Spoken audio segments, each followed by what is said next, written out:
এনে কিন্তু আমি বরিশালা কথাও কইতাছি, মগো গ্রামের গ্রাম্য ভাষা কিন্তু কইতাছি, লগে কিন্তু নোয়াখাইলা ভাষাও মাইরা দিছি। তো সব মিলে মুই কোন দেশের ভাষা কইতাছি, সব মিলে কোন ভাষা মুই কইতাছি মুই নিজেই জানি না। মনে হইতাছে এটার জগা খিচুড়ি ভাষা কথা কইতাছি। আসসালামু আলাইকুম গাইস, আমি Amatullah Hunufa. Welcome to my 3 number vlog. আজকের ব্লগটা কেমন হতে পারে আপনারা প্রথম অ্যানিমেশনে দেখছেনই। গাইস, আজ বহুদিন পর ঘুরতে বের হইছি, মনটা অনেক উতাল পাতাল করতেছে। চার দেওয়ালের ঘরের ভিতরে থাইকা আর ক্লাস কইরা মাসের পর মাস মগো মনটা যেন করে পানসা হয়ে গেছে। তাই আমরা বান্ধবীরা প্ল্যান করছি আমরা আজকে কোথাও ঘুরতে যাবো, বাহিরের খাবার খামু, একটু এনজয় করবো, একটু আনন্দ করবো।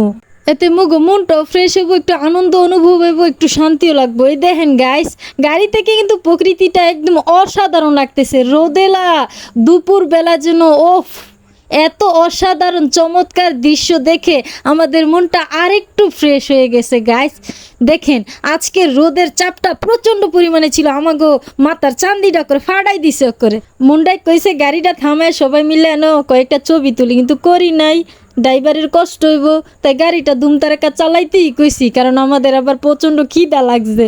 ক্লাস কইরা আমরা খাইতে চলে গেছি। যারা চার দেওয়ালের ঘরের ভিতরে থেকে একের মনটার একের বোরিং বানাই দিয়েছেন, অশান্তি বানাই দিয়েছেন, তারা একটু মন খুললা ঘোরার জন্য, মন খুলে প্রশান্তি অনুভব করার লেগে আপনারা কোনো মনোরম প্রকৃতির মাঝে ঘুরতে বের হয়ে যাবেন। মনোরম প্রকৃতি আল্লাহর সৃষ্টি দেখলে আপনাকে মনে এক আলাদা প্রশান্তি লাগবে, আলাদা ভালো লাগবে।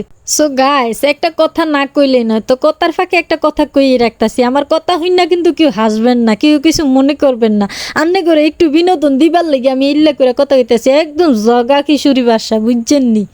এনে কিন্তু আমি বরিশালা কথাও কইতাছি, মগো গ্রামের গ্রাম্য ভাষা কিন্তু কইতাছি, লগে কিন্তু নোয়াখাইলা ভাষাও মাইরা দিছি। তো সব মিলে মুই কোন দেশের ভাষা কইতাছি, সব মিলে কোন ভাষা মুই কইতাছি মুই নিজেই জানি না। মনে হইতাছে এটার জগা খিচুড়ি ভাষা কথা কইতাছি। সো গাইজ, কমেন্ট করে কিন্তু জানায়েন আমার ব্লগের কথাগুলো কেমন, কোন কথাগুলো আপনাদের কাছে বেশি ভালো লাগছে, কমেন্ট করে জানায়েন।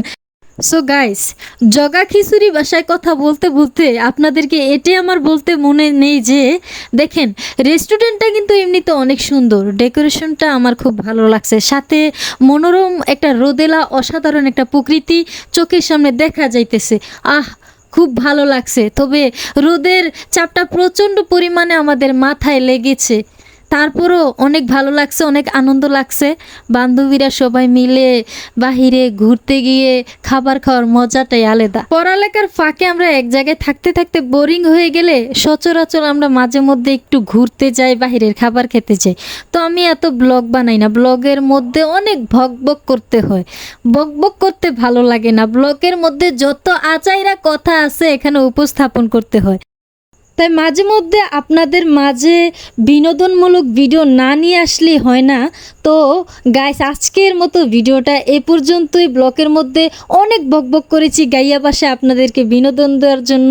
যদি ব্লগটা ভালো লাগে তাহলে একটা শেয়ার করে, একটা ফলো করে ছোটো বোনের পাশে থাকবেন, এটাই সবসময় কাম্য।